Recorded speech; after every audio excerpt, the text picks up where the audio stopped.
جب امام حسین علیہ السلام نے حضرت عباس علیہ السلام سے دریافت کیا کہ عباس یہ زمین کون سی ہے، تو مولا عباس فرمانے لگے یا حسین اس زمین کا نام کرب و بلا ہے۔ تو آپ علیہ السلام نے مولا عباس سے اسی جگہ خیمے نصب کرنے کو کہا اور آس پاس کے لوگوں سے دریافت کیا کہ یہ زمین کا مالک کون ہے۔ بنی اسد کے لوگ جن کا اس زمین سے تعلق تھا ان سے 60,000 درہم دے کر آپ نے اس زمین کو خرید کیا، اور انہی میں سے ایک بزرگ کہنے لگا ان قافلے والوں سے کہو یہاں سے واپس لوٹ جائیں، اس زمین کا نام کرب و بلا ہے اور اسے مصیبتوں کی زمین کہا جاتا ہے۔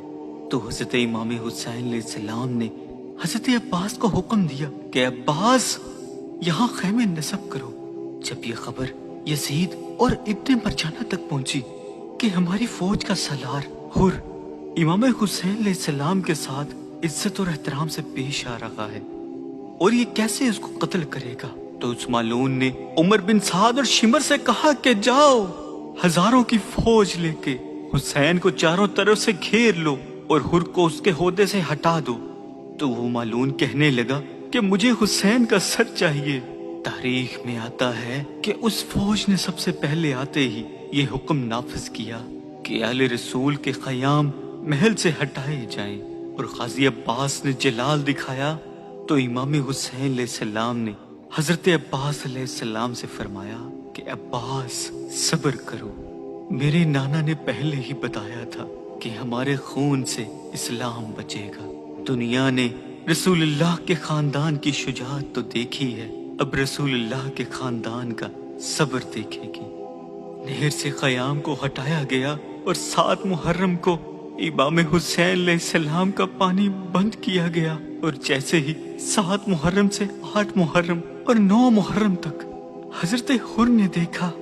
کہ سب سے پہلے رسول اللہ کے نوازے کا رستہ میں نے روکا، میں کیا منہ دکھاؤں گا، اپنے اللہ کو کیا جواب دوں گا جب روز محشر اللہ مجھ سے سوال کرے گا اور حسین کے قاتلوں میں میرا نام آئے گا۔ اور جناب حر اپنے خیمے میں سنتے ہیں کہ امام حسین علیہ السلام کے قیام سے معصوم بچے ہائے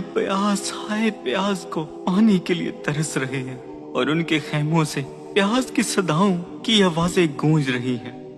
یہ سن کر جناب حر چیخ کے روتے ہیں اے اللہ مجھے معاف کرنا۔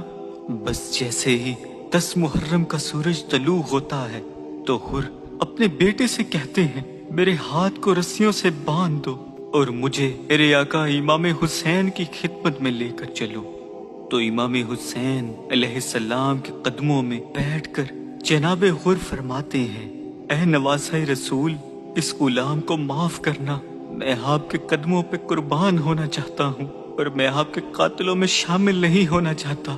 تو امام حسین علیہ السلام نے جناب حر کو دیکھ کر فرمایا اے حر، رہتی دنیا تک میرے چاہنے والے تجھے سلام کریں گے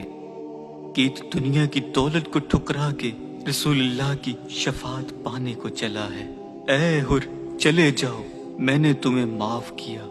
تو جناب حر رو کے کہتے ہیں اے نواسہ رسول، میں آپ کے قدموں پہ قربان ہونا چاہتا ہوں۔ جیسے ہی امام حسین علیہ السلام نے حضرت حر کو اجازت دی تو حضرت حر کا بیٹا کہنے لگا اے میرے پاپا،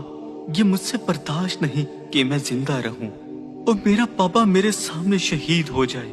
پہلے اجازت مجھے دیجیے کہ میں میدان میں جاؤں۔ تو جیسے ہی جناب حر کے بیٹے کو اجازت ملی، آپ میدان میں گئے اور شیر کی طرح حملہ کیا، اور فوج یزید حیرت سے پوچھنے لگی کہاں یہ لاکھوں کی فوج اور کہاں یہ معمولی سا بچہ، کیوں مرنے کے لیے آئے ہو؟ تو جواباً حر کے بیٹے نے کہا اے بدبخت، تم لوگ دنیا کی دولت کے طلبگار ہو اور ہم رسول اللہ کی شفاعت کے۔ یہ جسم تو ختم ہونے کا نام ہے اور یہ دنیا تو ایک امتحان ہے۔ اے بدبختو، روز محشر کو دیکھو، اس دن کی فکر کرو جب اللہ کی عدالت لگے گی۔ آپ کے یہ الفاظ یزیدی فوج کے سننے تھے کہ یزیدی فوج نے ایک دم سے آپ پر حملہ کیا، اور حر کا شہزادہ جب لڑتے لڑتے زخموں کی تاب نہ لا سکا تو جناب حر اپنے بیٹے کو دیکھ کر میدان کربلا کی جانب دوڑتے ہیں، اور جیسے ہی